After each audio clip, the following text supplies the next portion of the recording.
Welcome to the Tech Egg. Don't get scrambled. Enjoy the video. In this video, I will show how to use Notion to gamify your life full guide. Open a new Notion page and create a habit tracker database with properties for points, streaks, difficulty, and last completed date. Decide on a simple points formula and a weekly reset rule. Add visual progress bars and a leaderboard table if you share goals. Start with 3 habits to avoid overwhelm and adjust as you learn.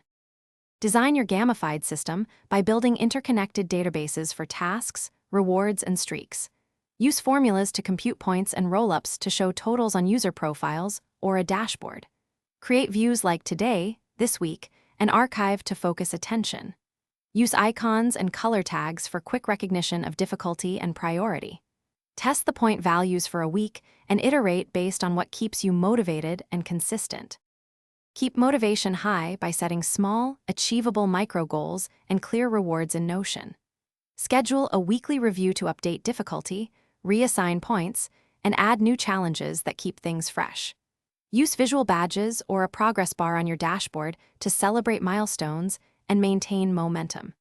Share your leaderboard with friends for friendly competition and make updating the database a simple daily habit with quick templates and reminders. Thanks for watching. Consider subscribing if I helped unscramble your problems.